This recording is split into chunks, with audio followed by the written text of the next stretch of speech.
sebesar 950 US dollar. Ya. Jadi membayar utang, ya. Ini sama dengan membayar utang. Jadi kita membayar utang nih. Kalau kita membayar utang kita bertambah atau berkurang?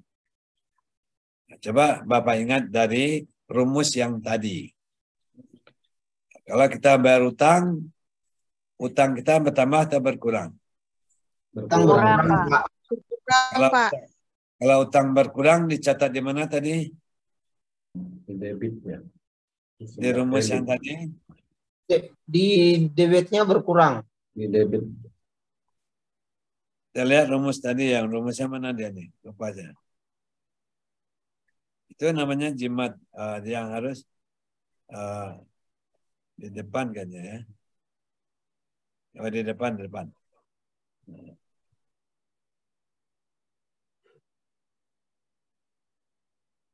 Nah, ini jimatnya tadi ya. Mana jimatnya? Jimatnya. Nah, ini kan. Dia utang ya. Karena kita membayar utang kita bertambah atau berkurang? Berkurang.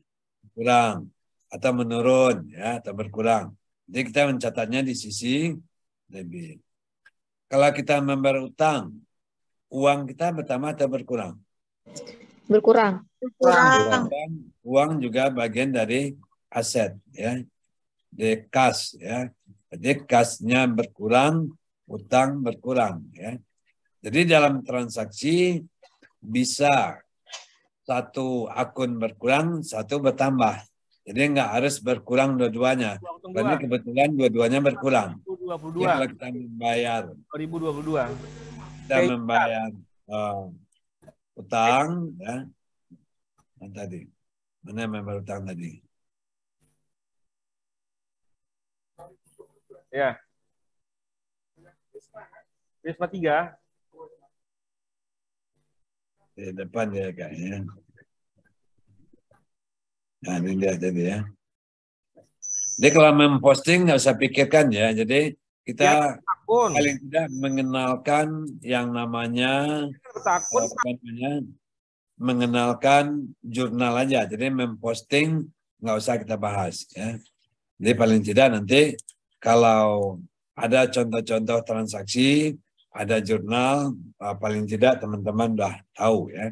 Ini contohnya tadi ya. Nah, kita bayar utang ya. Jadi dicatat di jurnal. Dia utang usaha pada kas. Artinya utang berkurang, kas berkurang ya. Nah, kita lihat contoh transaksi lain. Ini penerimaan pendapatan tadi ya. Jadi kita memberikan jasa atas jasa kita, ya katakanlah umpamanya jasa umpamanya menjahit baju atau jasa servis atau apalah. Jadi kita menerima uang. Jadi kas kita bertambah, pendapatan kita bertambah, tapi penjualan kita bertambah. Nah, pendapatan atau penjualan ini saldo normalnya di kredit. Ya. Kalau beban, saldo normalnya di debit. Nah, ini itu tambahan yang perlu saya jelaskan karena di slide tadi nggak ada ya. Jadi kalau sudah punya jimat, kita coba lihat yang lain ya.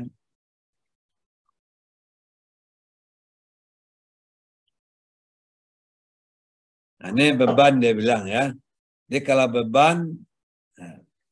beban saldo normalnya di debit. Jadi kalau beban ini bertambah, ya sama juga dengan yang tadi ya, cuman formatnya berbeda. Kalau beban bertambah, kita catatnya di debit. Kalau beban ya berkurang, kita catat di kredit. Ya. Ini kadang-kadang membuat logika agak terbalik kalau Anda berpikir logika sederhana ya. Dan pendapatan saldo normalnya di kredit. Nah, kalau dia bertambah, kita catat di kredit. Kalau dia berkurang, kita catat di debit. Jadi untuk mudah mengingatnya begini. Saldo normalnya di mana? Contohnya beban saldo normalnya di debit. Kalau dia bertambah, pasti mengikuti saldo normal. Ya. Jadi kalau terjadi penambahan beban, maka dia dicatat di debit. Ya. Pendapatan saldo normalnya di kredit. Jadi saldo normalnya di kredit, kalau dia bertambah, ya kita mencatatnya di sisi kredit. Jadi dua ini perlu jimatnya, yang tadi satu sama yang ini. Ya. Nah, ini kalau bisa bapak-bapak di screenshot mungkin ya, atau di PowerPoint-nya diambil yang dua ini aja ya, ambil yang dua ini aja. Jadi yang lainnya abaikan aja ya. Karena kita bukan untuk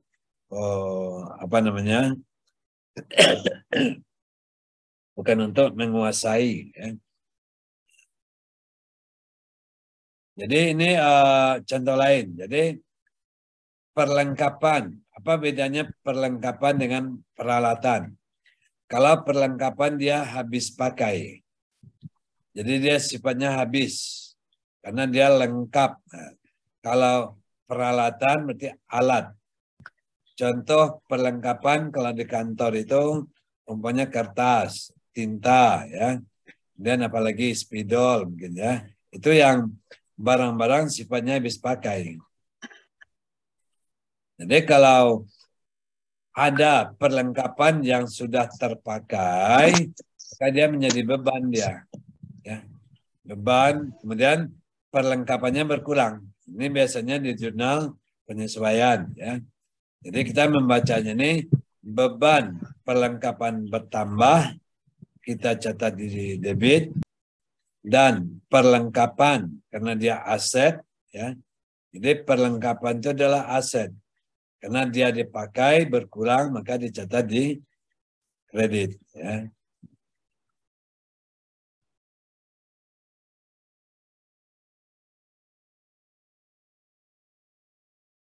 Nah, ini di dalam perusahaan juga begitu.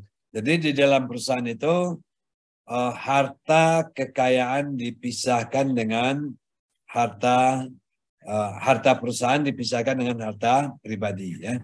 Jadi kalau kita mengambil uang perusahaan kita nih, Bapak punya warung, punya apa, tapi ngambil uang dari warung, itu sebaiknya dilakukan pencatatan, namanya penarikan, ya, atau istilah lainnya namanya prive. Ya. Kalau PT, berarti namanya dividen. Ya. Jadi pengambilan modal oleh pemilik, maka modal menjadi berkurang. Kas juga menjadi berkurang. Modal tadi saldo normalnya di mana? Pak Ahmad Mardono. Modal saldo normalnya di mana tadi? Di debit, Pak. Di mana saldo normal modal? Di debit, Pak. Coba lihat rumus yang tadi. Modal saldo normalnya di mana? Oh, kredit, Pak. Oh, kredit. Kredit ya. Kredit, ya. Ini ada dua slide yang mungkin disimpan ya. Kalau yang lainnya ini latihan-latihan ya. Jadi dua slide tadi itu di screenshot masukkan ke WA. Jadi untuk mengingat-ingatnya. Jadi itu saya namakan jimat ya. Kalau yang tadi sudah dipegang menjurnal pasti bisa. Jadi modal tadi saldo normalnya di kredit. Nah, kalau ada penarikan modal, ya, jadi ada nanti yang namanya perkiraan kontra. Ya. Kontra itu adalah perkiraan lawan. Ya. Jadi kalau ada penarikan modal, berarti kita catat di debit karena modal berkurang. Dan kas perusahaan berkurang. Walaupun kas Bapak bertambah. Karena Bapak ngambil uang dari perusahaan kan. Jadi dalam akuntansi dipisahkan harta pribadi dan harta perusahaan. Ya, itu yang benarnya begitu. Kita punya warung nih, ingin tahu untungnya berapa. Dan kalau warung itu Bapak juga bekerja di sana, keluarkan gaji Bapak. sebagai karyawan. Ya. Jadi sehingga ketahuan untungnya berapa. Ya.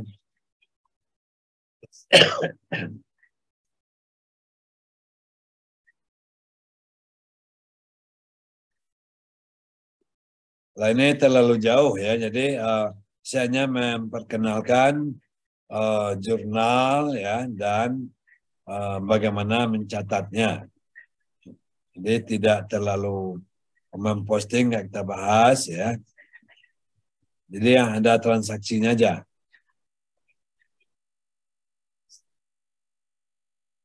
Dia yang ada jurnalnya aja ya. Ini udah tadi, ini udah, ini ada lagi.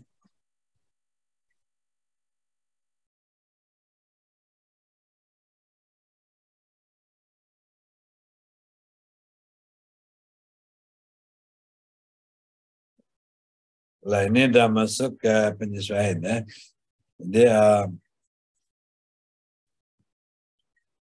Jadi kalau kita membayar premi asuransi ya. Ini membayar premi asuransi. Jadi kita bayar nih. Jadi dalam accounting karena asuransinya belum dimanfaatkan ya. Jadi belum dikatakan biaya. Waktu biasanya asuransi kita bahas sekarang kan manfaatnya untuk ke depan ya. Jadi karena belum dimanfaatkan boleh kita catat sebagai aset dulu nih, termasuk aset ya. Jadi sehingga asuransi diberi muka pada kas. Berarti kan asuransinya bertambah, kasnya berkurang ya. Ini udah memposting, saya nggak bahas ya. Kemudian menerima pendapatan sewa ya. Menerima pendapatan sewa, tapi sewanya ini belum kita belum kita berikan.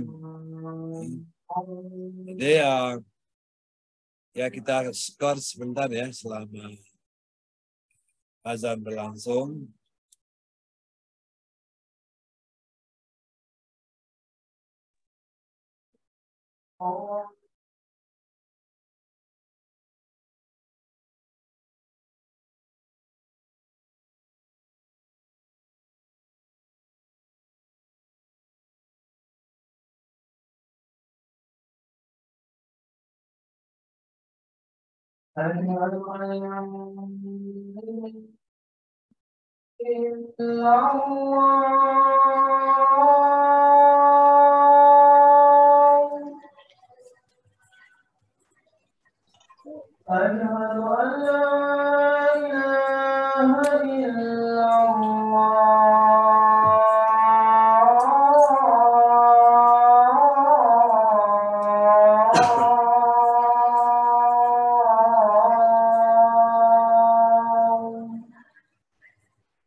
Ya, baik kita lanjutkan. Jadi ini contohnya mungkin nggak semuanya saya bahas ya. Ya, ini kita menerima sewa. Katakanlah kita punya kantor yang kita terpakai, kemudian kita sewakan. Nah, pada waktu menyewakan itu, ya kalau di dalam accounting ada namanya matching antara pendapatan dan beban. Ya. Jadi karena kita menerima uang sewa, maka kas kita bertambah, aset bertambah. Jadi dicatatnya di debit. Ya. Kemudian karena jasanya belum kita berikan, maka diakui sebagai utang. Ini termasuk utang ya. Sewa diterima di muka atau uang muka lah ya. Jadi karena kita terima uang tapi kita belum memberikan jasanya. Jasanya kan baru ke depan ya. Jadi kalau ibu-ibu kos umpamanya dia kan bayar dulu baru ditempati ya. Kecuali kalau ditempati dulu baru bayar, maka waktu membayar dicatat sebagai pendapatan ya.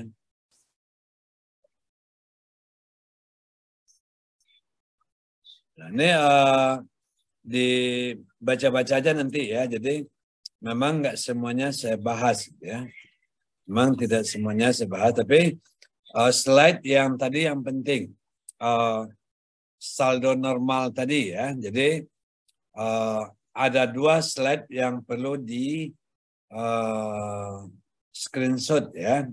Pertama, slide yang berkaitan dengan aktiva utang dan modal tadi. Kemudian yang pendapatan dan beban ya, atau beban dan pendapatan. Di 2 slide itu yang perlu diingat-ingat. Jadi kalau contohnya tadi, kalau modal bertambah kita catat di mana, kan? Coba bapak-bapak yang sudah pegang slide yang tadi, ya, kalau modal bertambah kita catat di debit atau di kredit? Kredit, Pak. Kredit, Prof. Jadi itu aja pegang ya. Jadi sehingga nanti apa namanya kalau saya katakan ya ini bukan ini. Jadi jimat ya. Kalau saya ngajarin mahasiswa S1 gitu tuh.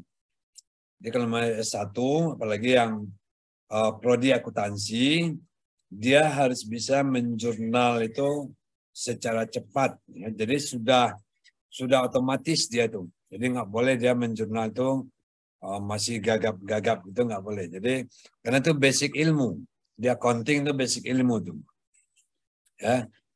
Jadi teman-teman kalau ingin bisa menjurnal ya bisa cepat menjurnal hanya dengan latihan. Mungkin dengan melihat slide itu teman-teman mengerti semua ya. Oh kalau aset itu bertambah kita catat di debit. Kalau asetnya berkurang kita catat di kredit. Kalau utangnya berkurang kita catat di debit. Utangnya bertambah kita catat di kredit. Kalau modal bertambah kita catat di debit. Kalau modal berkurang di kredit. Mungkin sudah tahu ya, hafal mungkin ya, tapi begitu ada jurnalnya kadang-kadang kita bingung lagi. Hanya bisa terlatih kalau memang hanya bisa kalau memang dilatih Ya. Kalau dilatih terus, itu akan bisa dia. Ya, tapi kalau tanpa latihan, ya itu saya jamin tidak akan pernah kuat, tidak akan pernah bisa. Ya. Makanya kalau di S1 akuntansi itu saya paksa, kalau saya ngajar basic accounting itu satu-satu saya paksa harus bisa. Ya. Nah dia jurusannya akuntansi, ya tentu dia harus punya fondasi yang kuat. Ya. Kalau basic accounting udah kuat, mau belajar akuntansi apa aja, silakan. Dia bisa baca buku sendiri dan dia bisa paham. Mau akuntansi Islam, ya, mau akuntansi perbankan, mau akuntansi untuk perusahaan pabrik, apapun akuntansinya dia akan bisa, ya, karena dia punya basic yang sudah mapan. Tapi kalau nggak bisa, ya. Jadi itu rumusnya kalau di akuntansi. Jadi accounting adalah skill, ya. Jadi skill. Nah, idealnya kalau mahasiswa pasca ini ada matrikulasi sebetulnya. Kalau kita ingin ideal, ya. Jadi sebelum teman-teman kuliah ada namanya mata kuliah matrikulasi, ya. Jadi sehingga bisa juga untuk yang non ekonomi, ya, selain ekonomi, maka dia wajib ikut matrikulasi. Itu biasanya begitu idealnya. Tapi di Ahmad Dahlan itu belum ada, ya. Oke. Jadi itu aja memperkenalkan apa namanya basic accounting, ya. Sekarang kita masuk ke clearing, ya. Karena clearing akan berkaitan dengan transaksi berikutnya, ya. Jadi teman-teman sudah punya yang namanya PowerPoint-nya, ya. Kita masuk ke slide yang keempat.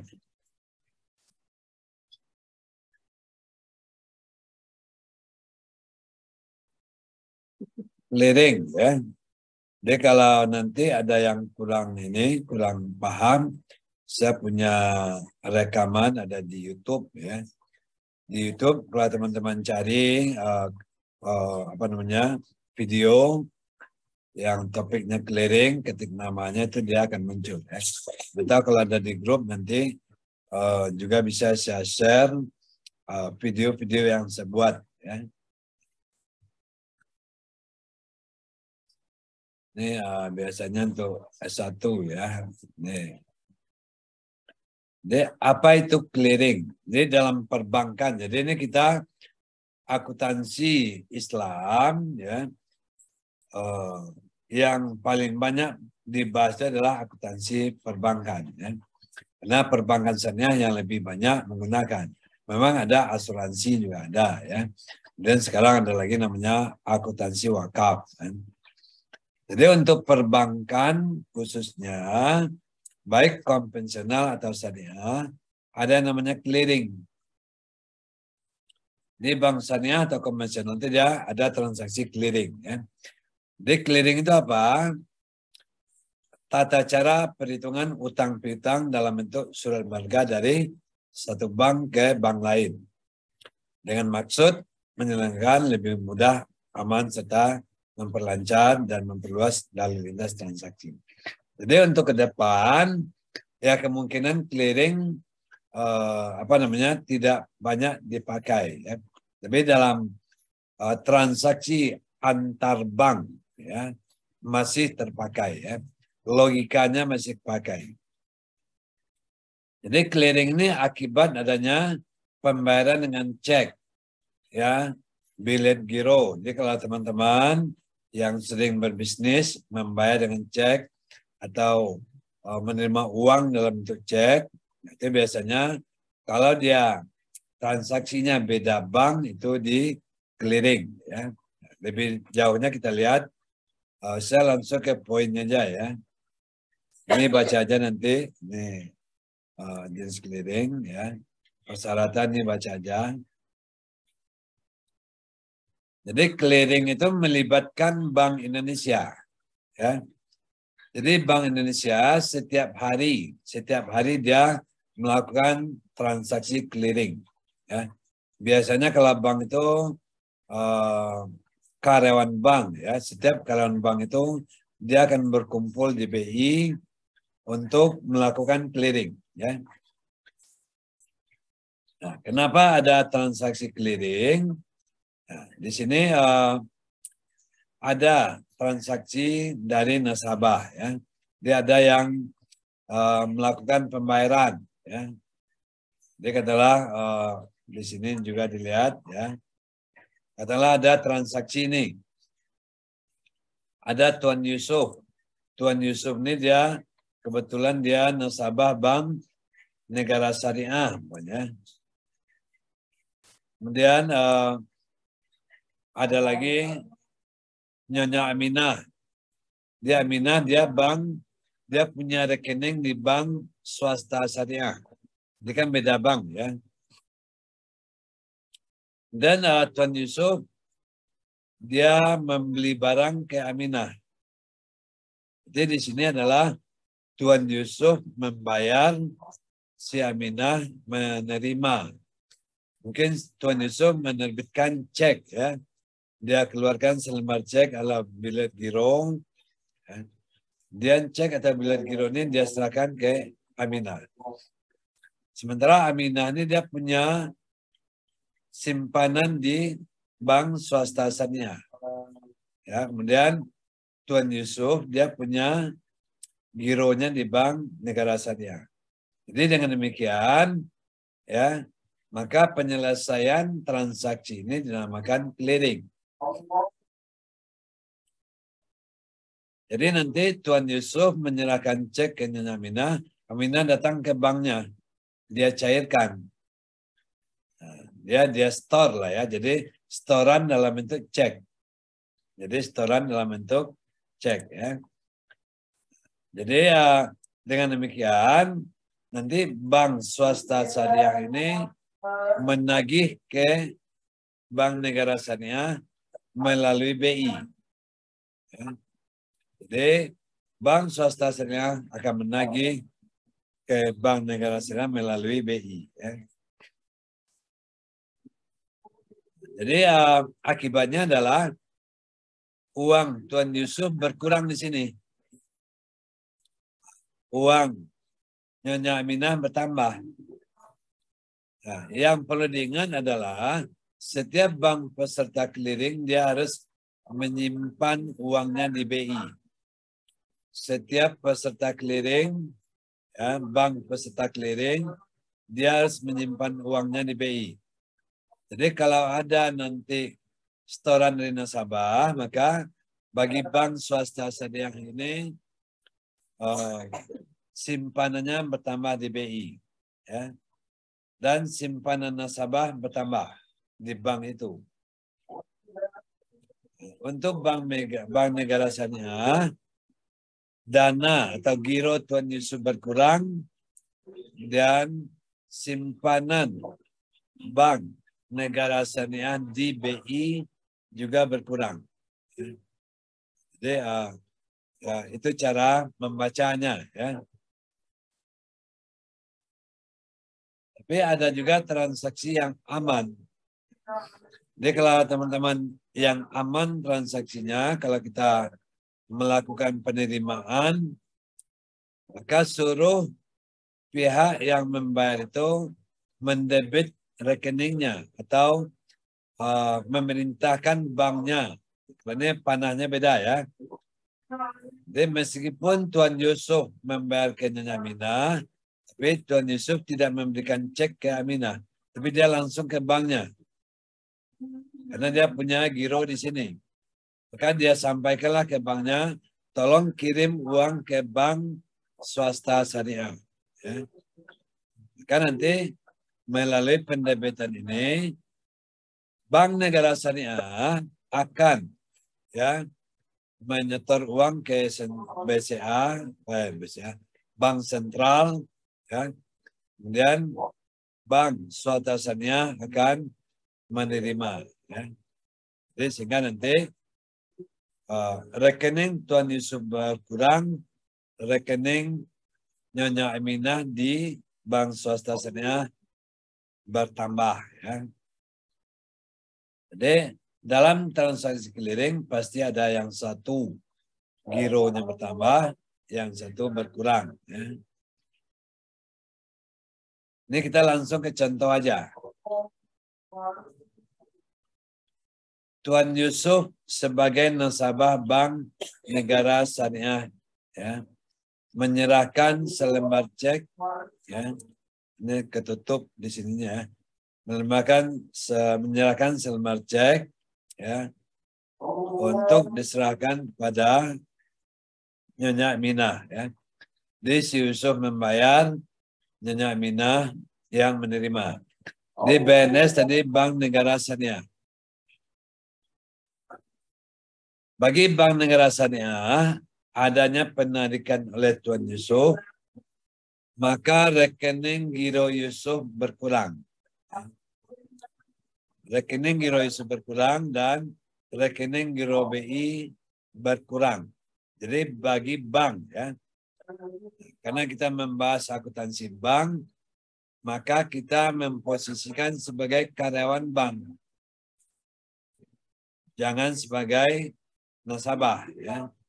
Jadi dengan adanya penarikan cek oleh Tuan Yusuf, ya, maka bagi bank itu rekening giro Tuan Yusufnya berkurang dan rekening giro BI-nya berkurang. Kalau yang satu berkurang, berarti yang lainnya bertambah. Nyonya Aminah yang menerima uang, maka bagi Bank BSS, ini nama banknya. Bank BSS akan mencatat rekening giro BI-nya bertambah dan rekening giro nasabahnya bertambah. Ya. Jadi ini bagi Bank BSS. Ya. Jadi Tuan Yusuf dia sebagai pembayar, maka rekeningnya didebit. Nyonya Aminah yang menerima, rekeningnya di kredit. Ya. Yang gampangnya begini. Kalau bank itu dia saldo nasabahnya berkurang. Kalau saldo nasabahnya berkurang, jurnalnya pasti ini. Rekening giro nasabah dan rekening giro BI. Ya. Kalau dalam clearing itu adalah rekening nasabah berkurang. Ya. Kalau rekening nasabahnya bertambah, maka jurnalnya seperti ini. Nah, ini aja yang perlu diingat-ingat. Ya. Jadi untuk clearing, karena dia pasti yang satu bertambah, yang satu berkurang. Ya. Jadi itu kata kunci yang harus dipegang. Ya. Kalau nasabah, coba kalau Bapak Ibu deh. Kalau Bapak Ibu habis gajian, kemudian bunyi SMS-nya apa? Ada nggak yang tahu di sini? Kalau Bapak Ibu gaji ini. Apa bunyi SMS-nya biasanya? Jadi, apakah rekening Bapak Ibu di kredit atau di debit? Pemindahan kredit, Prof. Di kredit, ya. Nah, karena rekening nasabah itu bagi bank, bagi bank rekening nasabah itu adalah bagian kelompok utang. Jadi sehingga kalau ada penambahan rekening nasabah, bank akan mencatat di kredit. Makanya dia bahasakan begitu. Ya, tanggal 1, ya, rekening Anda sudah dikredit sekian juta. Kan? Jadi pertama itu. Tapi kalau SMS yang bunyi, rekening Anda sudah didebit, jadi rekening Bapak Ibu berkurang tuh. Ya. Jadi gampangnya itu. Ya. Jadi kalau rekening nasabah berkurang, kita catat di debit. Kalau rekening nasabah bertambah, kita catat di kredit. Nah, itu aja barangkali kunci clearing yang Bapak-Bapak harus pegang. Ya. Nah, jadi ini semuanya sama. Ya. Jadi tergantung kita. Nah, kalau ingin kita latih, coba kita coba ya. Bank Negara Syariah menerima warkat bilet giro dari nasabahnya. Nasabahnya namanya Tuan Alek. Untuk ditransfer kepada Yulia, nasabah Bank Indonesia Syariah. Pertanyaan saya, siapa nasabah yang menerima uang di sini? Yulia, Pak. Dia yang menerima uang Yulia. Ya. Berarti rekening Yulia ini di bank BIS di kredit atau di debit tuh? Di debit, Pak. Rekening nasabahnya bertambah. Kita catat di kredit atau di debit? Kredit, Pak. Kredit, Pak. Kredit. Itu kan kata kuncinya kan saya berikan tadi. Kalau rekening nasabah bertambah, maka rekening nasabah itu kita catat di kredit. Kredit. Apakah itu rekening giro, tabungan, deposito itu sama aja ya. Jadi giro nasabah, tabungan nasabah atau deposito nasabah. Kalau bertambah di bank itu, bank akan mencatat di kredit. Dia lawannya nanti kalau dia clearing, lawannya rekening giro BI. Itu udah pasti. Tapi kalau bukan clearing nanti, contohnya begini. Ini kan bagi bank ya. Kalau bank menyetor tunai, nasabah menyetor uangnya, menyetor uangnya ke bank ya. Setelah store tunai ya. Apa jurnalnya kira-kira itu? Kredit. Kredit, Pak. Kredit. Debitnya apa? Ini bagi bank ya. Bagi bank. Ini bapak-bapak pergi ke bank nih, kemudian store uang. Bagi bank, uangnya bertambah atau berkurang? Uangnya bertambah, Pak. Bertambah, Pak. Kalau bertambah, debitnya kas. Ya. Iya, kas. Jadi kalau ada nasabah yang store tunai, bagi bank akan mencatat debitnya kas, kreditnya, kalau itu tabungan nasabah, tabungan nasabah. Kalau itu giro. Kalau deposito, deposito. Jadi sebetulnya sederhana aja akuntansi itu, apalagi akuntansi bank ya. Jadi pembayaran atau penarikan oleh nasabah itu kalau tidak tunai pasti dengan instrumen. Ya. Sekarang saya coba contoh satu lagi ya. Kalau Bapak Ibu mengambil uang tunai di bank, apa jurnal bagi bank? Debit. Debit, Pak. Debit, Pak. Debitnya rekening nasabah. Kreditnya Kas berkurang. kas. Ya. Jadi kan gampang ya. Nanti kan tinggal bolak-balik aja. Bagi bank kalau ada nasabah yang store, di debitnya kas. Kreditnya tabungan atau rekening nasabah. Kalau nasabah ngambil uangnya, tinggal dibalik aja. Kan? Jadi sesederhana itu untuk jurnal di bank ya. Jadi nasabah mengambil uang atau nasabah menyetor uang. Store-nya dalam bentuk tunai, uang kas, atau dengan instrumen. Ya, gitu aja. Ya. Jadi yang perlu dipegang itu ya. Jadi jurnal ini tinggal ini aja. Kita coba bahas satu lagi. Bank BSS menerima perintah bayar dari nasabahnya Soleha ya untuk ditransfer pada Bank BII atas nama rekening Karim Abdullah. Yang kita lihat banknya ya. Bank BSS dia menerima atau mengeluarkan uang nih? Mengeluarkan. Menerima atau membayar dia? Dibayarkan ke Bank BII. Membayar karena bank ini menerima perintah bayar dari nasabahnya ya untuk ditransfer pada Bank BI. Berarti kata kuncinya di sini ditransfer pada BI. Jadi bagi bank BSS, ya, jadi rekeningnya berkurang itu. Tapi bagi bank BII, rekening nasabahnya bertambah. Kan debitnya rekening giro BI dan kreditnya rekening giro nasabah. Bagi bank BSS sebaliknya. Jadi debitnya rekening si Abdul Karim dan kreditnya rekening giro BI.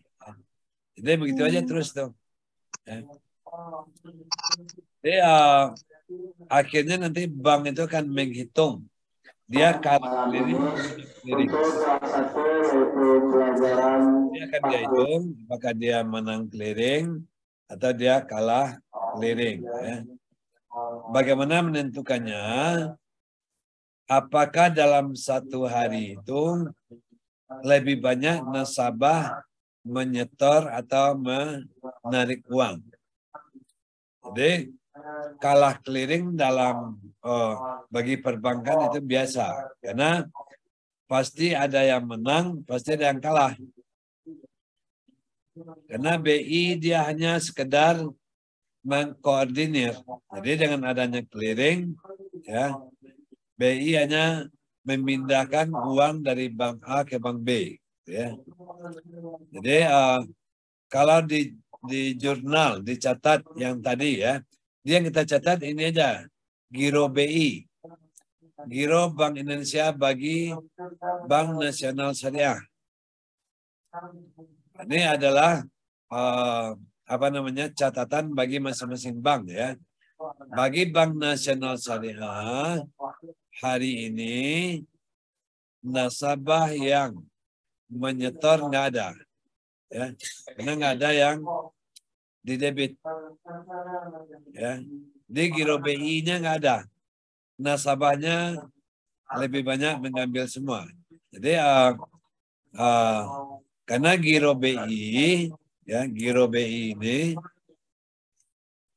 bagi bank adalah aset, ya. Rekening giro BI bagi bank adalah aset, ya. Jadi atau piutang lah kalau bahasa sederhananya, ya. Jadi sehingga kita posting yang ada giro BI-nya semua, ya. Ternyata Bank Nasional Syariah tidak ada nasabah yang store. Jadi giro BI-nya tidak ada yang bertambah, ya. Giro BI-nya hanya berkurang, ya, terjadi penarikan. Kalau saldonya tadinya 200 juta, ada penarikan dari nasabahnya 210. Berapa nih? 110, 210. Ya. Berarti ini kan dia dikatakan kalah nih. Ya. Dia kalah 210. Bank swasta syariah nasabahnya ada yang menyetor, ya, ada yang setor 50 dan ada juga yang menarik, ya. Ada juga yang melakukan penarikan 40. Tapi kalau dibandingkan masih besar, ya. Jadi masih besar di debitnya 10. Maka selisih antara debit dan kredit itu menunjukkan banknya menang atau kalah clearing. Ya. Kalau lebih besar di debit, dia menang. Ya. Ini yang di debitnya 50, yang di kredit 10. Maka dia menang 10. Di sini karena di debitnya, di kreditnya 210, debitnya nggak ada, dia langsung kalah 210. Ya. Bank BII. Jadi ada debitnya berapa nih? Ya. Ada 165, ya. Ini ada yang ketutup atau enggak? Ini ketutup semua slide, ya. Jadi sementara kreditnya juga ada, tapi lebih besar debitnya daripada kreditnya. Di BI dia menang, ya. Kalau yang BSI kita lihat debitnya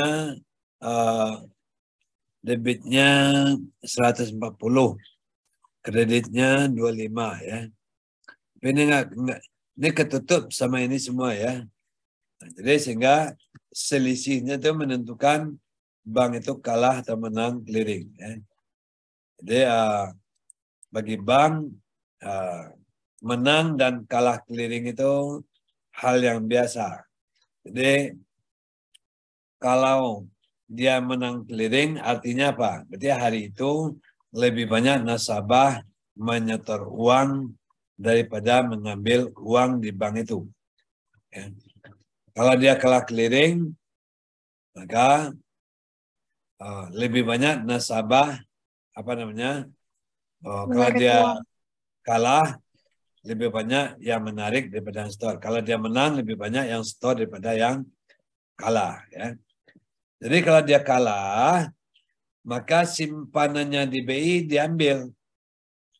Jadi kalau ada bank yang kalah clearing nih, maka simpanan dia dalam bentuk giro di BI dikurangi oleh BI.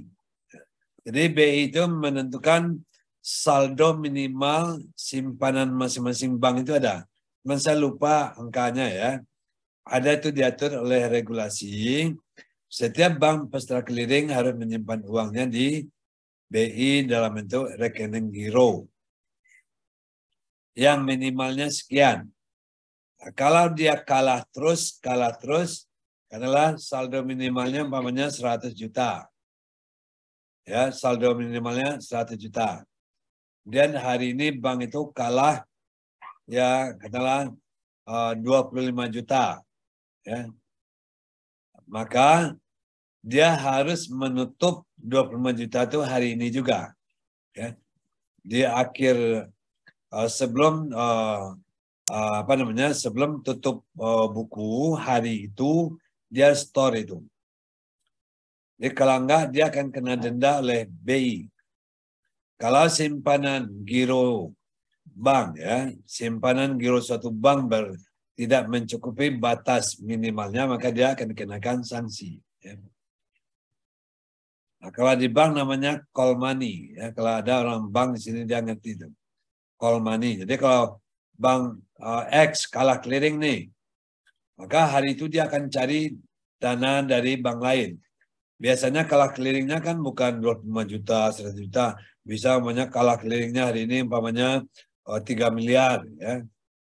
3 miliar. Maka dia umpamanya ya.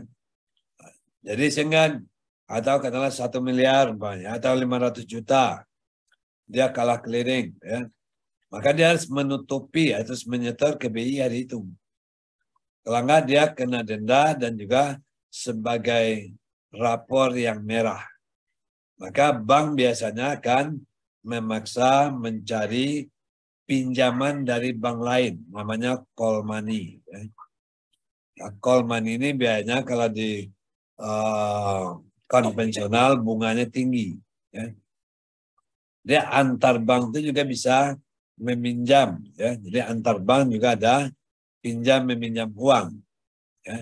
Jadi biasanya bank yang kalah clearing dia akan berupaya menutup hari itu. Jadi kalau enggak, dia kena denda juga dan rapornya merah. Ya. Makanya dia daripada kena denda dan juga rapor merah, biasanya abang akan memilih mencari dana mahal di luar. Ya. Itu namanya call money. Ya. Jadi itu Bapak Ibu semua gambaran dari transaksi clearing ya. Karena banyaknya transaksi antar bank ya. Dia banyak antar bank dengan ATM. Itu mirip transaksinya dengan clearing. Cuman di sini tidak melibatkan BI. Ya. Jadi kalau Bapak Ibu punya uang di bank BNI dan mengambil di bank Mandiri, di ATM Mandiri, kan bisa ya. Itu juga transaksinya sebetulnya mirip dengan clearing, cuman tidak melibatkan BI. Ya. Jadi itu gambaran sekilas mengenai clearing. Ya. Kalau ada pertanyaan silakan. Kalau ada. Mau nanya Pak, Ya, silakan. Tadi yang slide yang pertama, yang awal tadi, Pak, bahwa Bapak bilangnya bahan habis pakai itu dia masuk pada perlengkapan kan, Pak? Ya, Nah, kemudian dia masuk pada aset. ya. Nah, kalau dia masuk pada aset bahan habis pakai itu seperti ATK, ballpoint dan lain sebagainya itu dia kok bisa maksudnya dia bagaimana bahwa dia itu jadi aset, Pak, sementara dia bahan habis pakai. Ya.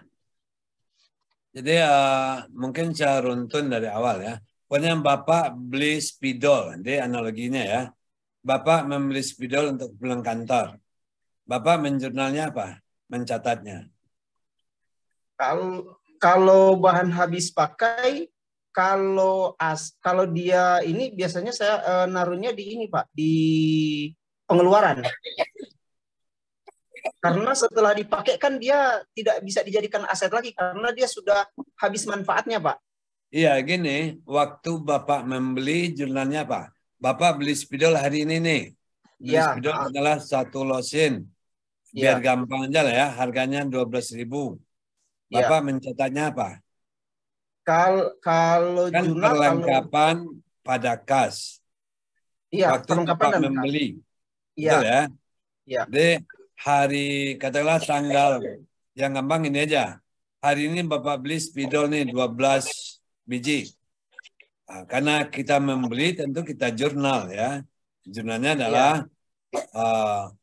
perlengkapan pada kas 12.000 ya. Nanti kan mau tutup buku nih 31 Desember ya. Biasanya cenderung untuk penyesuaian ya Pak ya. Pada tutup buku Desember nanti ya, spidol Bapak tinggal 3 lagi. Tadinya 12. Yang 9 sudah terpakai. Iya. Yang terpakai ini harus disesuaikan. Nah, apa jurnalnya kira-kira penyesuaiannya? Berarti kalau penyesuaian berarti yang 3 itu dijadikan aset berarti, Pak? Ya, jadi yang 3 tadi tetap aja dia aset. Aset karena dia perlengkapan tadi kan. Oh iya, iya. Nah, kalau Bapak masih ingat kan tadi perlengkapan pada kas 12.000. Pada akhir Desember ternyata sudah terpakai 9. Nah, maka yang 3 masih statusnya aset. Yang 9 sudah jadi biaya gitu. Jadi sudah paham Pak. Berarti penyesuaian dia ya. Ini sebetulnya lebih ke jurnal penyesuaian ya. Oh iya. Ya. Oke, makasih Pak, makasih. Ya, dia bagus nih sudah accounting sebenarnya. Sudah pernah belajar accounting gitu ya. Ya. Jadi karena sudah lama kadang-kadang terang-terang apa namanya istilahnya itu samar-samar gitu ya. Samar-samar tapi kalau dijelaskan lagi ngerti gitu kan. Tapi kadang-kadang samar-samar ya. Nah, itulah yang saya bilang accounting itu skill. Nggak bisa dihafal ya. Jadi walaupun di sini ada yang pernah ikut belajar akuntansi, mungkin ada juga yang dulu di manajemen pernah dapat akuntansi. Ya. Kalau basicnya tidak betul-betul kuat, sekarang udah hilang itu. Tapi kalau Bapak waktu kuliah di S1 dulu, walaupun dia manajemen, ya hanya dapat 1 mata kuliah aja, pengantar akuntansi, tapi basicnya kuat, sekarang pun masih ingat itu. Ya.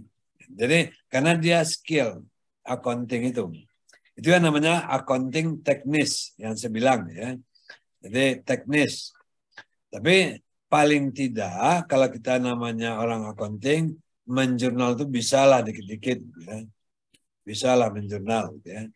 Jadi karena kita di sini sudah di pasca, maka saya tidak menitik beratkan ke jurnal. Ya. Jadi nanti contoh-contoh berikut itu nanti ada juga jurnal, tapi fokusnya bukan kepada kemampuan menjurnal. Jurnalnya bisa aja nanti dicontoh. Ya. Tapi inilah saya harus punya seni untuk membawakan materi agar dia bisa masuk ke semua ranah secara baik, ya. Nah, kalau yang sudah basicnya accounting, udah malas saja mendengarkan penjelasan tadi itu, karena udah di dalam kepala dia gitu kan. Aduh, basic kan. Sama orang ngaji, ya ngaji, kita ngaji lagi nih, ngaji apa? Iqra gitu kan. Padahal dia udah irama dia gitu kan. Nah, yang accounting di sini kan sudah belajar irama gitu ya. Irama. Nah, kalau irama Mesir gimana nih? Irama macam-macam irama lah ya. Jadi udah levelnya high. Nah, sementara kita bahas di sini adalah Iqra lagi, ketawa aja kan. Wah, aku belajar Iqra lagi gitu kan. Tapi kalau tidak bisa Iqra kan nggak mungkin bisa membaca Al-Quran kan gitu. Karena dia berjenjang betul ya. Jadi dalam ilmu itu kan ada ilmu itu yang selinier ya, bersyarat dia. Ya. Jadi kalau belajar pengantar apa namanya, ingin belajar akuntansi Islam, syaratnya harus lulus pengantar akuntansi. Kalau enggak bakalan dia bisa mengikuti. Kan? Jadi ada syaratnya namanya syarat mutlak. Ya. Jadi karena pertemuan kita super singkat ya, 6 kali pertemuan selesai, maka kita mencoba memaksimalkan ya. Tapi yang saya bilang slide yang tadi yang perlu diingat hanya 2 aja. Bagaimana cara menjurnal itu ada di slide yang 2 tadi ya. Yang saya bilang jimat tadi itu mungkin boleh teman-teman jadikan sebagai rumus ya. Jadi kalau lupa lihat rumusnya, gitu aja. Oh kok bingung lagi menjurnal, lihat rumusnya. Nah, itu di sana rumusnya ya. Nah, walaupun sudah punya rumusnya, kalau tidak dilatih juga tidak akan bisa. Itu makanya saya bilang accounting itu sebetulnya skill ya. Jadi memang harus dilatih. Kalau di akuntansi saya bilang dia satu ya. Jadi kalau teman-teman mengerjakan tugas, maka kerjakanlah dengan ikhlas. Nah, gitu kan. Kerjakanlah tugas dengan ikhlas, insya Allah dia barokah. Tapi kalau mengerjakan tugas dengan ngedumel, ya nggak ada berkahnya itu. Karena pikiran kita nggak fresh. Ya. Jadi itu saya sampaikan ke terutama yang di S1 ya. Jadi karena S1 ini kan dia harus lancar betul ya. Jadi basicnya itu kuat. Dia orang kalau kita ingin tahu dia paham nggak accounting, ya suruh aja dia menjurnal. Kalau jurnalnya lancar itu pasti dia sudah basicnya akan bagus ya. Silakan kalau masih ada lagi yang mau bertanya. Kalau enggak kita lanjut ke materi murabahah ya. Kita masuk ke murabahah.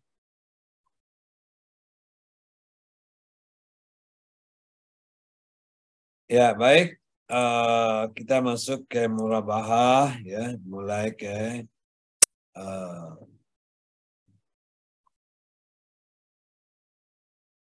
ini ya, murabahah itu apa? Jual beli ya. Jadi kadang-kadang orang karena dia bahasanya berbau bahasa Arab, terminologinya kadang-kadang ada orang yang karena baru ya, karena hal baru kadang-kadang bagi mereka itu agak asing ya, jadi sehingga sulit, ada yang mengatakan ya susah diingatnya. Sebetulnya kan gampang, murabahah jual beli, udah kan selesai ya. Kita lihat contoh ya. Jadi murabahah ini diatur oleh fatwa ya. Jadi regulasinya ada fatwa ya, dan ada standar akuntansi. Nah, bapak semua kan sudah saya pernah kirim fatwa ya. Jadi fatwa tentang murabahah, fatwa mengenai salam, fatwa mengenai istinad. Jadi semua produk-produk yang ada di perbankan dan lembaga keuangan itu ada fatwa yang mengawalnya. Ya. Ada fatwanya, ada standar akuntansinya. Ya.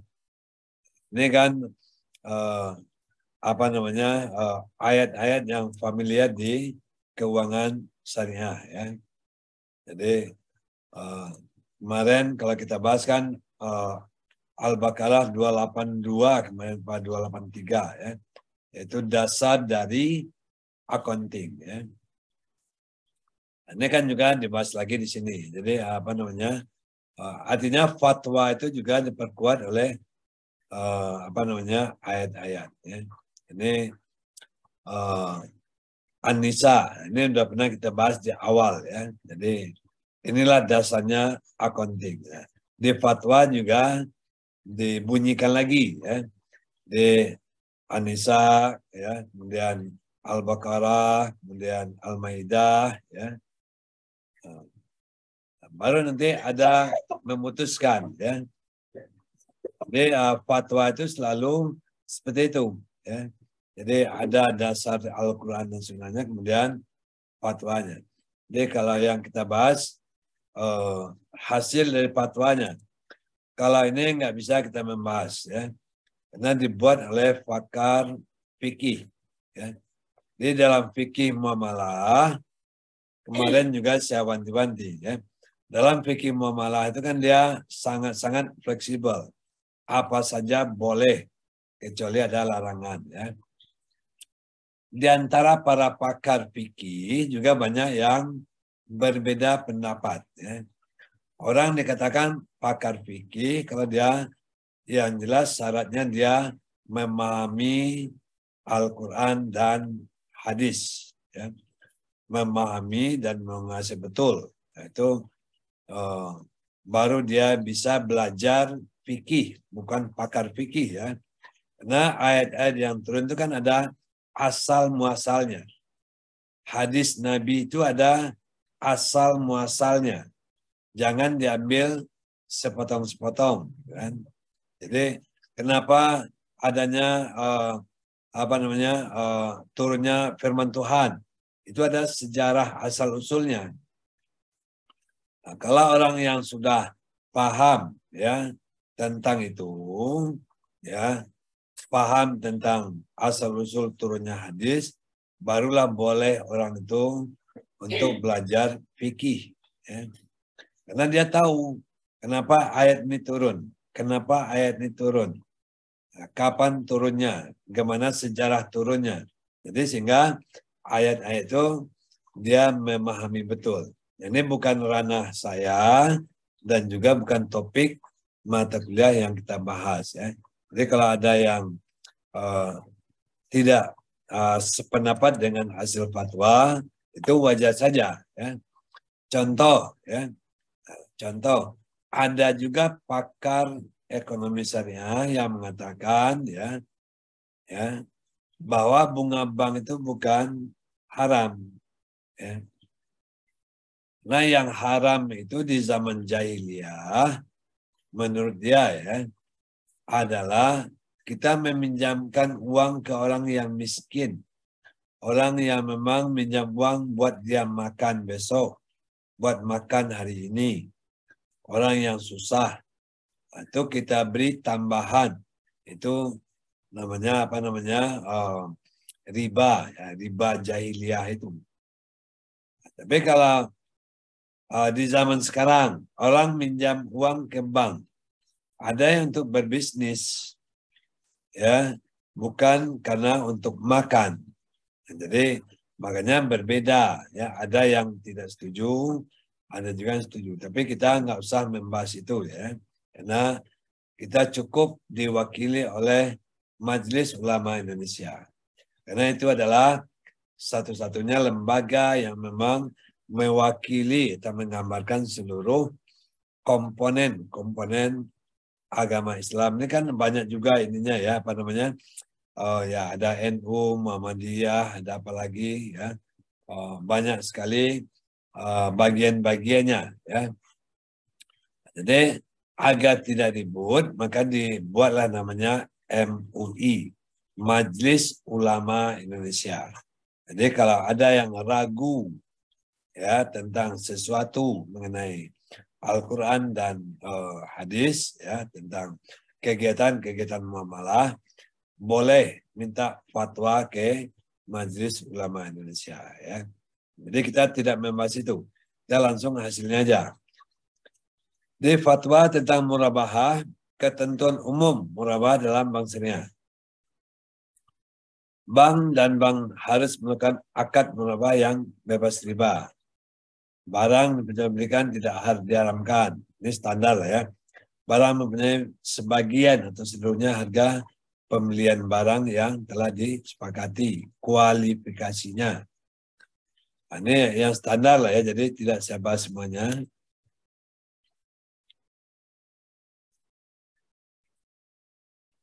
Saya ya nanti teman-teman baca aja lah ya fatwa ya. Jadi kita melihat contoh transaksinya aja. Jadi contoh transaksi murabahah. Jadi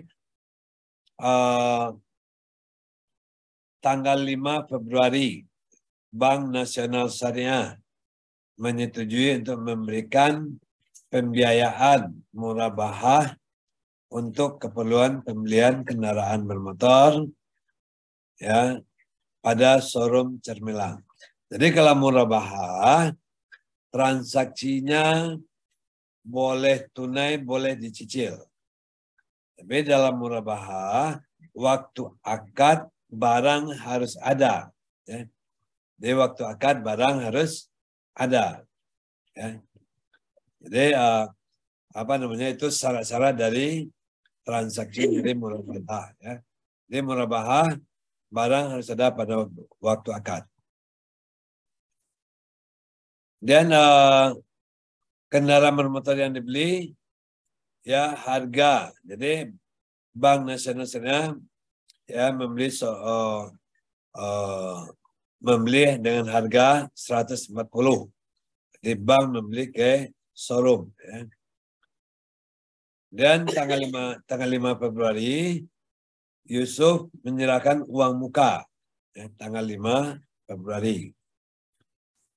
Dan tanggal 7 Februari, bank membeli mobil ke showroom ya, dengan harga 120. Dan tanggal 10 Februari menyerahkan mobil kepada Tuan Yusuf ya. Ini kan berarti kan barang persediaan sudah milik bank ya. Keuntungan dari BNS ya disepakati pada waktu akad 24 juta ya. Jadi keuntungan 24. Jangka waktunya adalah 12 bulan ya. Materinya flat. Biaya administrasi atas transaksi itu 5 juta, biaya asuransi 6 juta,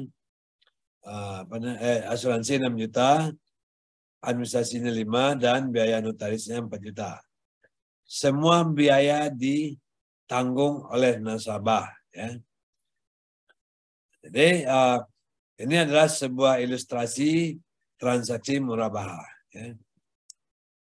Kemudian bagian accounting, apa yang harus kita catat? Ya. Kita harus mencatat, tentu dilihat transaksinya tadi. Jadi sebelumnya kita hitung dulu perhitungan cicilannya. Jadi tadi kan total piutang ya dikurangkan dengan uang muka ya. Dia harga mobil tadi 140 tambah keuntungan ya. Uang muka 20 ya. Dan berarti ini tinggal apa namanya 100 ini uang mukanya ya 12 ya. Ini total uang muka, total piutang dikurangi dengan uang muka. Jadi total piutang bukan sini nih. Mestinya apa namanya? Nanti kita cek lagi ya. Kemudian keuntungan tadi kan 24 juta. Jadi 24 juta. Jadi kalau kita presentasikan keuntungannya adalah 144 dari total piutang ya. Karena tadi kan sudah dibayar uang muka ya. Harganya kan tadi 140 tambah keuntungan 164. Nah, kurangnya dengan uang muka kan 144 ya. Jadi yang piutang adalah tinggal 144. Ini seharusnya 144 nih ya. 144. Jadi dengan demikian apa namanya? Ada yang cicilan pokok, ada yang margin ya. Jadi margin ya dengan perhitungan gini jadi 2 juta ya. Ini kalau dibuat tabelnya kira-kira begini jadinya. Jadi karena 12 bulan jadi pokok dibayar 10 juta per bulan dan keuntungan 2 juta per bulannya. Jadi nasabah mencicil 12 juta terdiri dari piutang 10 juta dan keuntungan 2 juta ya. Jadi ini total piutang di awal ya. Nanti ini akan berkurang ya. Jadi sehingga nanti pada tahun ke-10 dia akan menjadi 0 ya. Nah, kita fokus ke sini. Jadi apa saja jurnal yang perlu dibuat ya. Tanggal 5 Februari pembayaran uang muka ya oleh nasabah ya. Jadi pembayaran uang muka. Tadi coba kalau kita lihat ceritanya tadi Tuan Yusuf membayar uang muka ya. Dia membayar uang muka dengan rekeningnya di bank itu. Jadi artinya Tuan Yusuf punya rekening di bank yang bersangkutan. Ya. Jadi dia sehingga membayarnya langsung mendebit dari rekeningnya. Jadi ini catatan bagi bank ya, selalu jurnal bagi bank. Ya. Nah, dengan adanya pembayaran uang muka, maka rekening Tuan Yusuf berkurang. Ya. Nah, uang muka bagi bank sama juga statusnya utang. Ya. Jadi kelompoknya sama-sama kelompok utang. Cuman nama akunnya berbeda. Ya. Yang satu namanya dana pihak ketiga atau rekening. Ya. Jadi yang satu namanya uang muka. Ya. Dan 7 Februari ya. Penyerahan dana pembelian kendaraan bermotor ke showroom. Jadi Bank BNS pergi ke showroom nih, ya. Dia bayar, ya. Maka bagi bank ada persediaan aset murabahah senilai 120. Ya, tadi harganya 140, tapi nasabah sudah memberikan uang muka. Ya. Jadi sehingga apa namanya? Harga pokok mobil itu menjadi 120. Ya. Nah, jadi bukan 140 karena nasabah sudah memberi uang muka. Ya. Dan dia tentu bank ya akan membayar ke showroom. Makanya di sini kreditnya adalah rekening showroom. Ya. Jadi rekening showroom dikredit. Kalau rekening showroom dikredit, bertambah atau berkurang? Siapa yang masih nyimak? Kalau rekening showroom dikredit, bertambah atau berkurang? Bertambah, Sas. Bertambah, ya. Jadi bagi bank, ya. Jadi bagi bank dengan adanya pembayaran itu, maka rekening nasabahnya berkurang. Ya. Jadi makanya akuntansi itu gitu-gitu aja sebetulnya. Kalau nggak bertambah, berkurang. Ya. Tanggal 10 Februari, pembayaran biaya administrasi, asuransi, dan notaris oleh nasabah. Jadi ini dengan asumsi bahwa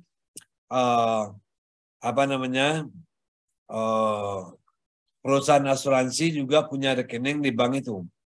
Jadi katakanlah di bank BNN, ya asuransi X juga punya simpanan di bank itu. Notaris juga punya rekening di bank itu. Jadi kalau semuanya punya punya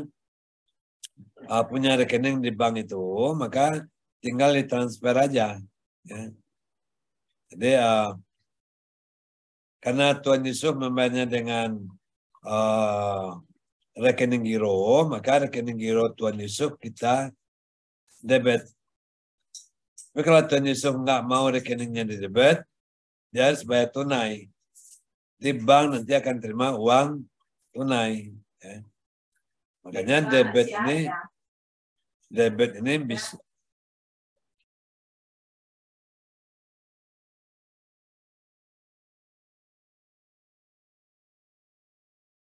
Suaranya nggak keluar, Prof. Ya, oke. Jadi dengan demikian ya kas ini bisa dibayar dengan tunai, bisa dengan rekening. Jadi kalau nasabah membayar ke bank bisa tunai, bisa ke rekening. Jadi bagi bank adalah pendapatan. Ya. Kemudian rekening notaris bertambah. Ya. Dia ada notaris punya rekening juga. Dan rekening asuransi juga bertambah. Rekening Tuan Yusuf berkurang.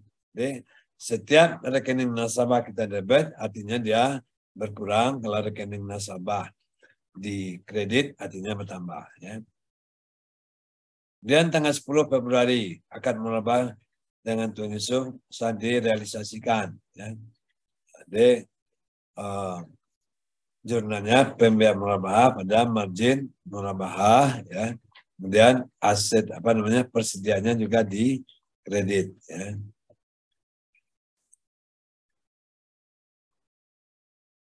Jadi bagi bank jadi kalau murabahah ini kan boleh tunai, boleh kredit, ya, boleh tunai, boleh kredit. Jadi setiap adanya pembiayaan yang diberikan oleh bank biasanya membuat yang namanya cadangan, ya, cadangan kerugian, ya. Jadi cadangan kerugian, dengan adanya cadang kerugian maka ini diakui sebagai beban, ya. Jadi beban, ya, untuk penyisian aktiva produktif, ya. Jadi ini namanya cadangannya, ya. Jadi di bank itu selalu begitu, kalau adanya pembiayaan, maka ada dibuatkan cadangan. Jadi kalau di transaksi, di contoh-contoh transaksi di perusahaan dagang, ya, piutang kan juga begitu, ya. Jadi kalau ada piutang dagang, itu harus dicadangkan, kemungkinan tidak tertagih. Ya.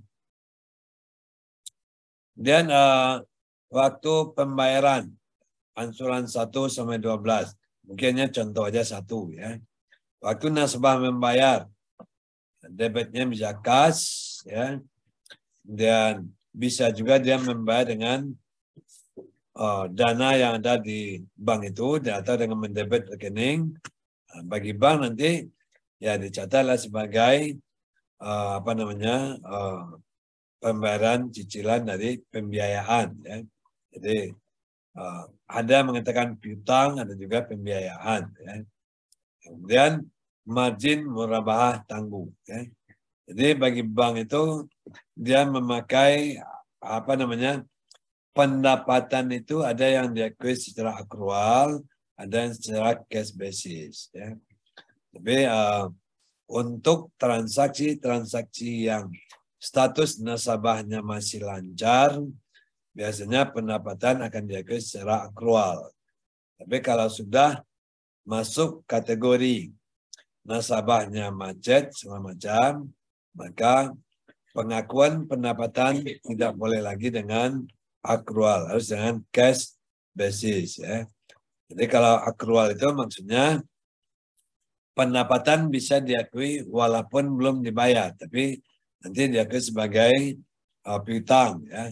Jadi umpamanya Bapak Ibu nih, yang sederhana saya beri contoh, umpamanya Bapak Ibu punya bengkel mobil, dan saya servis memperbaiki mobil di bengkel Bapak, ya. Ya karena saya belum ada uang, ya udah nanti bayarnya ya, kan. Apalagi kan dosennya kan mesti boleh lah ya. Jadi kan nggak enak gitu ya. Nah, jadi bagi Bapak itu sudah diakui pendapatan, ya. Tapi nanti dicatat sebagai piutang. Jadi piutang pada pendapatan, ya. Artinya begitu jasanya sudah Bapak berikan, berarti Bapak Ibu sudah berhak mengklaim sebagai pendapatan, walaupun saya belum bayar, ya.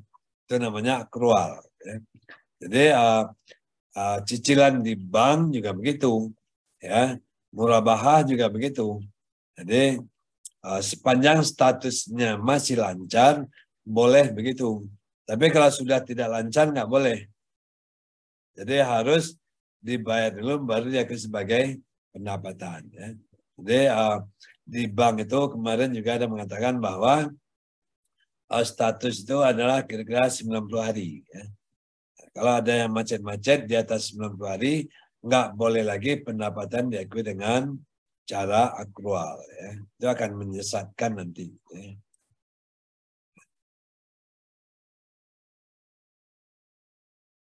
Tapi pembayaran oleh nasabah itu kan bisa juga tepat waktu. Tadi kan dalam soal apa namanya? Jadi kalau tadi kan nasabah membayar tepat waktu, ya. Jadi tanggal berapa? Tanggal 10. Jadi di kontraknya kan setiap tanggal 10 nasabah membayar, ya. Dan kebetulan yang Desember ini ya uangnya sudah dipakai untuk persiapan tahun baru, ya, dia udah pakai. Jadi sehingga tanggal 10 nggak ada uang. Baru dia bayar tanggal 15. Dalam accounting, ya, ini perlu dicatat tanggal 10. Jadi nasabah kan janji bayar setiap tanggal 10. Ternyata tanggal 10 dia nggak bayar. Maka perlu dibuat jurnal, ya. Jadi jurnalnya apa ini? Pembiayaan murabahah jatuh tempo pada pembiayaan murabahah. Jadi yang tadi statusnya pembiayaan murabahah diganti menjadi pembiayaan murabahah jatuh tempo. Berbeda ini, ya, walaupun hanya tambah 2 suku kata. Ini yang masih normal, ini yang sudah mulai apa namanya? Sudah yang sudah jatuh tempo. Marginnya juga diakui begitu. Margin tangguhan murabahah. Pendapatan margin murabahah akrual, ya. Baik itu nasabah membayar tanggal 15. Ini kan seharusnya kan dapat tanggal 10. Ternyata ada yang nggak bayar. Dicatat juga dulu. Ya. Tanggal 5 waktu nasabah membayar, maka dicatat baru kas, ya, 12 juta atau rekening nasabah dan pembiayaan murabahah jatuh tempo, kemudian apa namanya pendapatan margin, ya. Jadi ini untuk mengantisipasi mana piutang yang sudah jatuh tempo, mana yang belum jatuh tempo.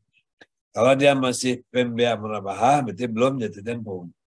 Nah, kalau sudah berganti nama menjadi jatuh tempo, berarti kan sudah jatuh tempo tapi belum dibayar. Maka di sini perlu dibedakan. Karena kalau sudah 90 hari, maka nanti masuk ke pembiayaan yang sudah tidak lancar, ya.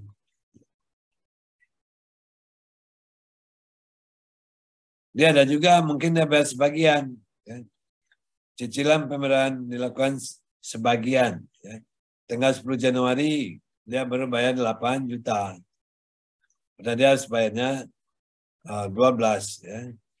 Jadi ini jurnal pada tanggal 10. Kas, ya, atau rekening 8 juta, pembiayaan murabahah jatuh tempo 4 juta, pembiayaan murabahah 12 juta, ya. Berarti kan yang belum dibayar 4 juta nih, ya, jatuh ke pembiayaan merubah jatuh tempo. Ya. Ya, marginnya juga begitu, margin yang 2 juta, ya. Jadi margin murabah yang ditangguhkan 2 juta. Ya. Pendapatan margin murabahnya 1,33. Pendapatan margin murabah akrualnya 66%. Ya. Jadi ini yang belum diterima. Ini yang baru sudah pendapatan. Ya. Jadi dibedakan mana yang sudah pendapatan, mana yang masih pendapatan yang statusnya akrual. Ya. Jadi sehingga nanti betul-betul ada perbedaannya. Ya.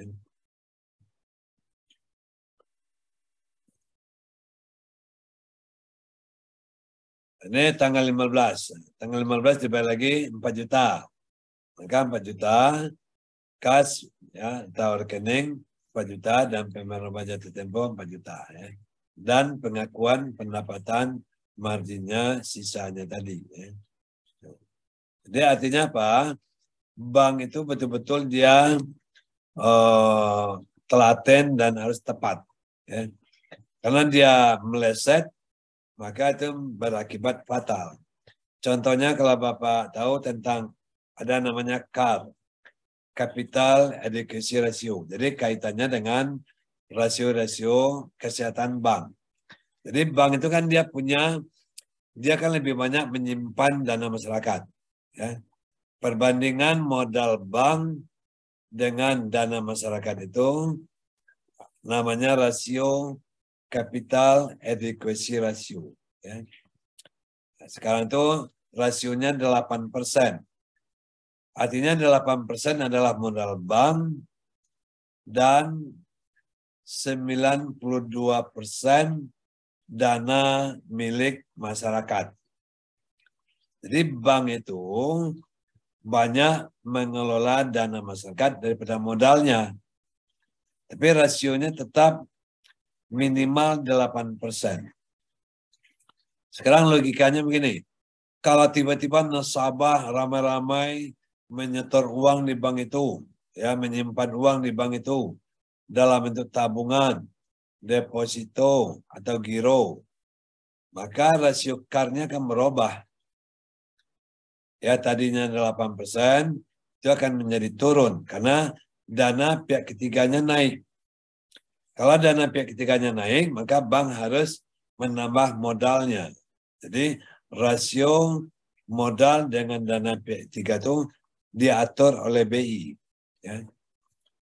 Kalau laporan bulanannya ternyata CAR-nya melanggar aturan, maka bank itu dikenakan sanksi. Jadi bank itu betul-betul harus perfect dalam mengelola keuangan karena dia bisnis uang.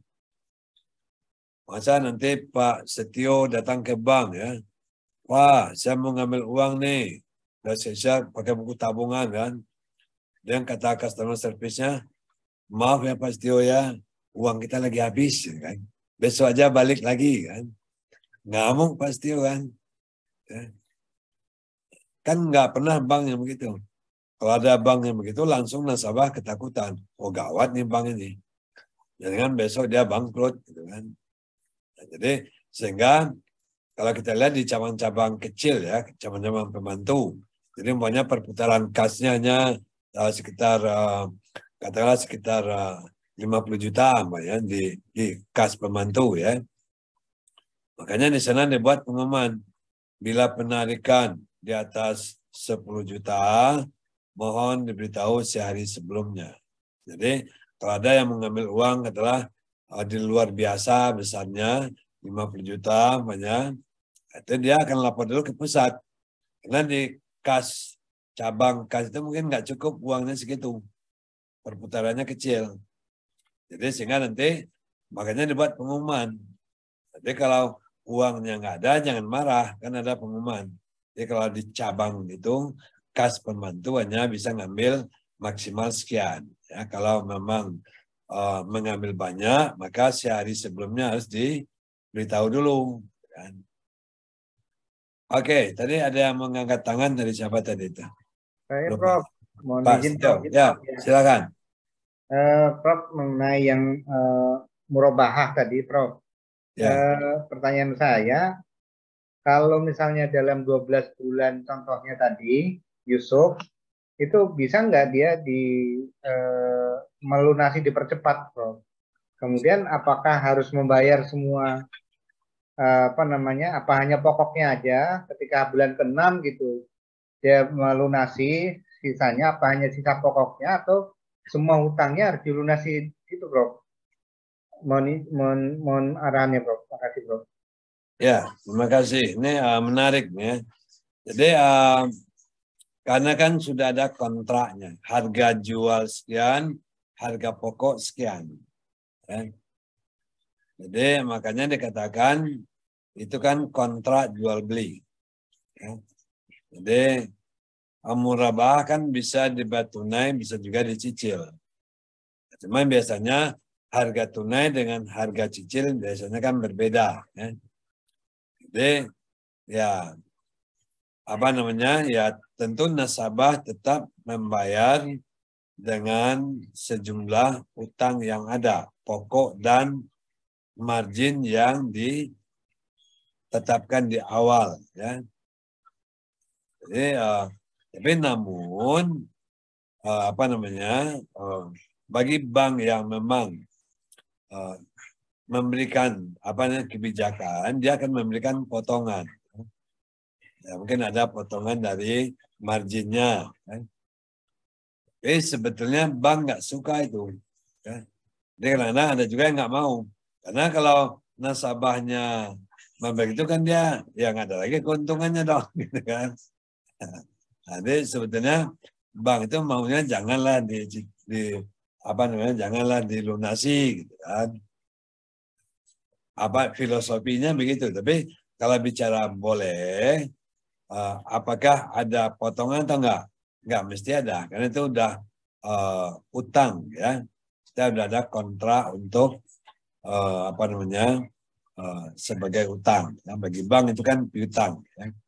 Tapi bank yang memang apa namanya yang bisa memberikan daya tarik untuk nasabahnya, tentu dia akan memberikan potongan. Ya. Tapi itu kan ya sesuatu yang tidak diinginkan gitu ya. Kalau bisa pasti itu ya ada terus urusannya dengan bank gitu kan. Udah mau habis biasanya tawarin lagi kan. Ayo Iya, pasti Bro. udah habis nih. Mau top apa nih, mau renovasi rumah gitu kan. Ditawarin. Iya Bro, betul Bro. Nah, ini yang sebetulnya ya apa namanya bank nggak boleh begitu kan. Iya. Jadi kadang-kadang kan praktek nakalnya kan banyak begitu ya. Jadi pasti butuh apa nih, butuh uang. Ya udah kita ini aja kontraknya ya, apa ya renovasi rumah aja gitu kan. Tadinya nggak butuh jadi butuh Bro. Nah, butuh. Padahal rumah pasti udah bagus, nggak perlu lagi renovasi. Nah, prakteknya sering begitu. Nah, inilah yang saya bilang, kalau kita balik ke materi yang pernah saya sampaikan di awal, itu tidak akan pernah terjadi. Itu kan sudah pembohongan. Ya. Bagi bank, ya pokoknya administrasinya ada. Gitu kan.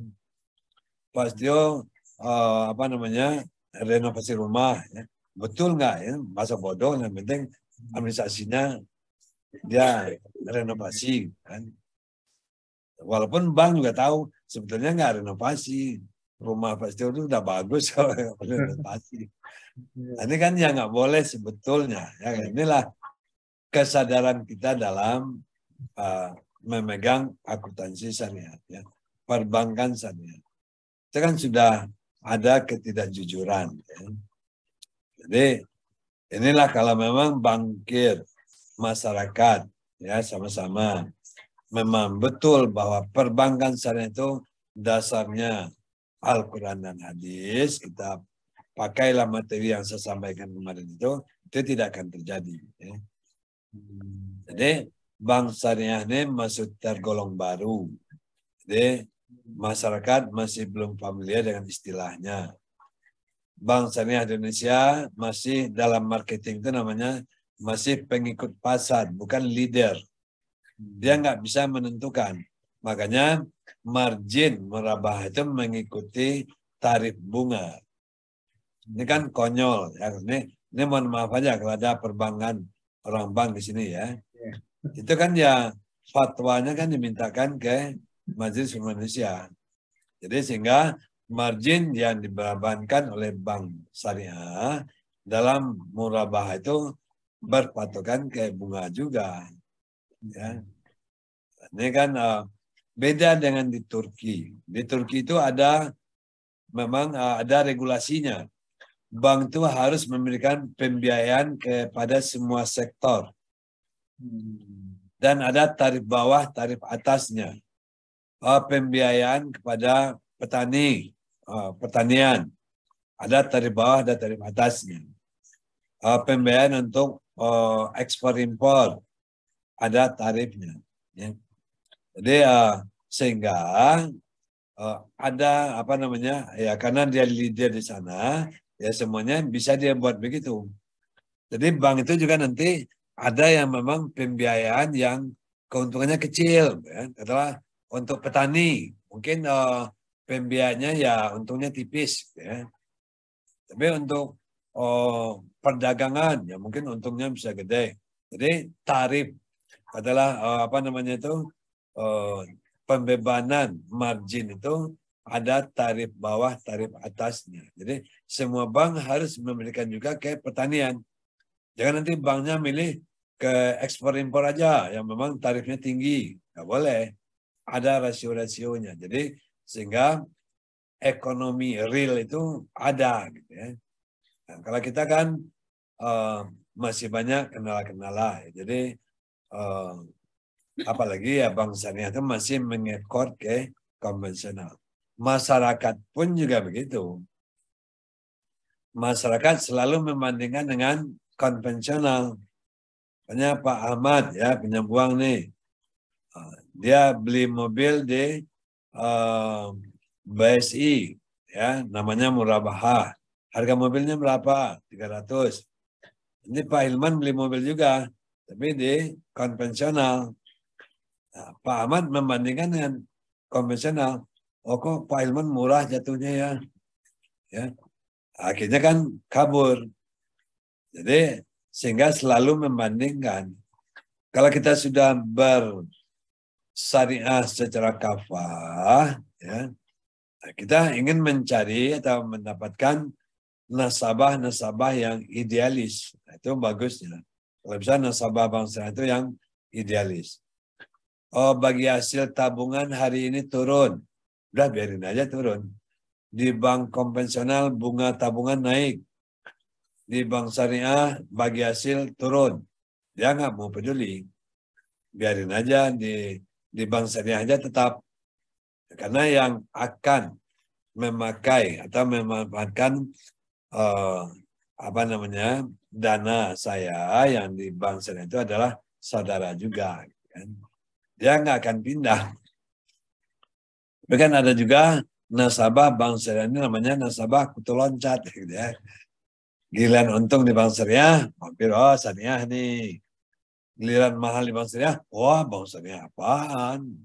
Orangnya aja mahal. Gitu kan. Jadi semua elemen, masyarakat, bankir, pemerintah, kita perlu menyatukan langkah bagaimana mendorong bank syariah ini lebih maju. Kan? Ini kan nggak bisa masyarakat aja, tapi bankirnya juga. Bankir akan jalan kalau ada regulasinya. Kalau regulasinya nggak kuat kan juga nggak mau mereka. Nah ini sekedar apa namanya kita bicara hal-hal yang ada ya problem-problem yang ada di perbankan syariah. Silakan Pak Ilman, silakan. Ya Pak. Assalamualaikum warahmatullahi wabarakatuh. Waalaikumsalam. Tadi sempat dibahas tentang margin untuk murabahah dicatatkan sebagai akrual, sedangkan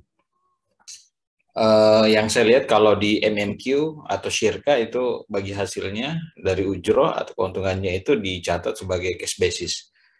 Pertanyaan saya, sebenarnya apa sih yang membedakan antara pencatatan akrual sama cash basis tersebut, Ustaz? Apakah pengaruhnya terhadap perusahaan tersebut tentang pencatatan tersebut?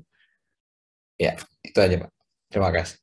Ya, kita lihat dulu pengertian pendapatan dengan akrual. Kalau pendapatan dengan akrual, artinya pendapatannya itu diakui, begitu sudah menjadi hak kita. Tadi kan ceritanya margin cicilan. Jadi ada transaksi, ya kita udah komitmen nih, tiap bulan akan membayar pokok dan margin. Nah, jadi begitu jatuh tempo, kalau Pak Hilman sebagai bank ya, Hilman sebagai bank, begitu jatuh tempo berarti sudah haknya Pak Hilman, haknya bank, sudah ada margin bank di sana. Jadi Pak Hilman berhak mengklaim itu pendapatan dan boleh diakui sebagai piutang. Ya, dia mengklaim itu adalah piutang. Jadi itu maksudnya akrual ya. Walaupun ya saya sebagai ya apa namanya nasabah belum bayar, ya, tapi sudah diakui sebagai pendapatan. Nah, kalau ijarah konteksnya adalah biasanya adalah jasa sewanya. Kalau MTQ itu kan apa namanya ada jual sewa, gitu ya. Dia ada konsep kontraknya begitu. Nah, jadi untuk pendapatan sewa, karena nasabah itu udah menempati tempatnya itu. Biasanya kan nasabah itu menempati rumah itu, kemudian dia juga menyewa. Ya. Jadi yang ijarah itu boleh diakui sebagai pendapatan karena rumah yang hak bank tadi ditempati oleh nasabah dan nasabah apa namanya sudah menempati dan sudah membayarnya, kan? Jadi apa namanya bisa diakui sebagai pembayar itu sebagai ijarah. Ya. Tapi tetap aja kalau nasabah itu belum bayar, ya. Kalau nasabah itu belum bayar, untuk menentukan lancar tidaknya, kemarin diskusi juga di apa namanya di kelas sebelah, ya dia bilang itu 90 hari. Ya, kalau masih sudah lewat 90 hari, maka itu sudah kategori tidak lancar lagi. Itu nggak boleh lagi itu akrual, kan?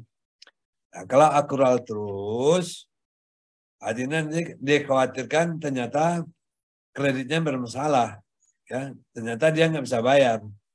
Jadi akhirnya kan mencerminkan ya pendapatan yang tinggi, asetnya naik, tapi sebetulnya masih di tangan orang, kan? Maka bank itu dengan antisipasinya begitu. Sepanjang dia masih akrual masih boleh, tapi kalau sudah sepanjang dia masih lancar boleh diakui dengan akrual. Tapi kalau sudah nggak lancar maka nggak boleh secara akrual. Ya. Jadi karena ini kan kejadiannya tahun 98. Tahun 98 itu kan krisis ekonomi. Jadi krisis ekonomi, bank mulai oleng, kemudian pencatatan di bank itu masih akrual. 3 tahun, 5 tahun dicatat terus, piutang pada pendapatan bunga, piutang pada pendapatan bunga. Tapi udah 3 tahun, udah kemana-mana. Tapi piutangnya naik terus, asetnya naik terus, ya pendapatan bunganya naik terus. Dan nasabahnya udah entah kemana-mana. Jadi nah, sejak itu maka nggak boleh lagi akrual itu dengan kalau statusnya sudah tidak lancar. Gitu kira-kira Pak Hilman. Ya.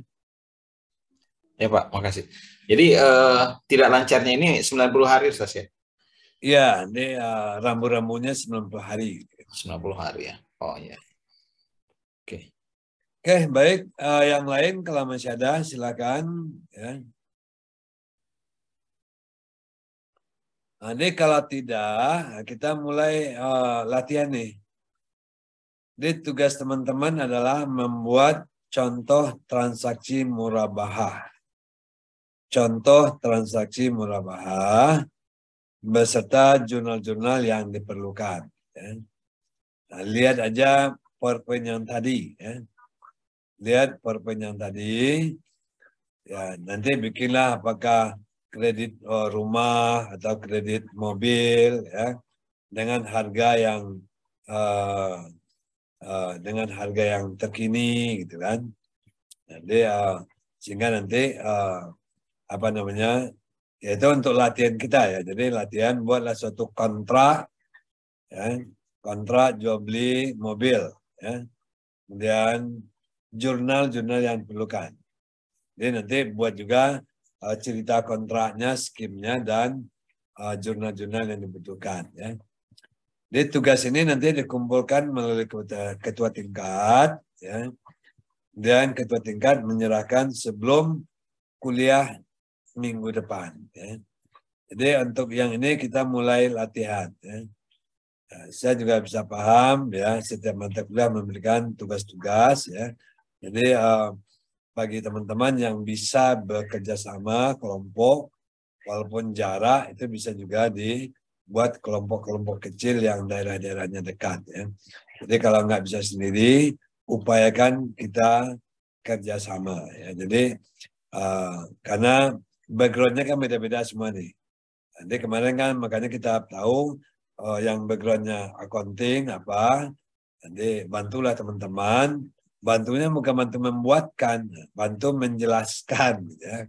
Jadi, sehingga paling tidak ya apa namanya ya kita bisa memahami lah. Jadi kalau teknik jurnal sampai bisa, kalau yang dari nol itu apa namanya, kalau ada yang bisa itu luar biasa. Ya. Jadi saya tidak berharap Bapak Ibu itu mahir menjurnal enggak, tapi paling tidak mengetahui lah ya, mengetahui oh ini jurnal. Kalau ada transaksinya ada jurnalnya tuh. Ya. Jadi kalau murabahah jurnalnya begini. Ya. Jadi paling tidak, nah itu bisa dipahami. Ya. Mungkin itu dulu teman-teman semua. Ya, jadi ketua tingkatnya siapa sini ya? Saya lupa ya. Ibu Sri, Prof. Bu Sri, Pak Prof. Bu Sri, hadir ya Bu Sri ya. Oh, Sri Gentari hadir ya. Dia rajin ya. Ketua kelas teladan nih kan. Pak Prof, tugasnya di Excel ya? Ya, Atau... boleh di Excel, boleh di Word, mana yang gampang aja ya. Jadi, iya. Berarti ini Prof tugasnya bikin misalkan ini yang transaksi murabahah tadi dengan table ininya ya Prof ya, contoh dan ininya. Ya, ini buat cerita skim transaksi murabahah, kemudian nanti dibuatkan juga contoh-contoh jurnalnya. Pokoknya waktu nasabah membayar uang muka, jurnalnya apa? Ya. Waktu apa namanya bank itu membayar ke showroom. Ini kan belum cerita wakalah. Sebetulnya kan ada wakalah sebetulnya. Ya. Jadi umumnya itu bank tidak akan melakukan pembelian sendiri. Jadi untuk produk-produk itu pasti biasanya wakalah. Ya. Nah kalau bank harus membeli dulu, ya repot. Ya. Jadi dalam prakteknya itu wakalah. Jadi suruh nasabah membeli, tapi atas nama bank. Kan? Nah, kalau itu masih bagus, karena ada juga sebetulnya udah punya mobil nasabahnya. Cuma dia bikin faktur lagi. Gitu kan. Ini yang itu nggak boleh sebetulnya gitu kan. Sama juga dengan Pak Hilman tadi mau renovasi rumah, nah udah nggak butuh renovasi gitu kan. Tapi ditawarin juga, nggak Pak Hilman bikin akad aja renovasi gitu kan. Itu inilah yang kita harapkan ya. Gitu ya Pak ya. Uraian kasusnya maksimal berapa Prof? Apanya? Uraian kasus yang akan kita apakan contohnya dari Satu aja. Satu tugas, satu kasus atau satu transaksi ya Prof ya. Pokoknya dalam satu akad itu kan pasti ada transaksinya nasabah apa namanya ya, kalau contoh cicilan cukup cicilan 1 bulan aja gitu kan. Jadi kalau cicilan tadi kan ada juga waktu mencicil pas tanggal jatuh tempo nasabah nggak bisa bayar. Itu kan ada lagi jurnalnya ya. Paling tidak yang normal-normalnya aja lah. Kan. Karena kalau itu didalami nanti ya, dikhawatirkan terlalu memusingkan yang non-accounting nanti. Gitu kan. Tambah mumut nanti. Ya. Ya. Ada pertanyaan? Ya, baik kalau tidak ada Bapak Ibu semua, kita tutup pertemuan ini dengan hamdalah. Wassalamualaikum warahmatullahi wabarakatuh. Waalaikumsalam. Waalaikumsalam warahmatullahi wabarakatuh. Waalaikumsalam warahmatullahi wabarakatuh. Terima kasih Prof. Izin Prof. Live dulu.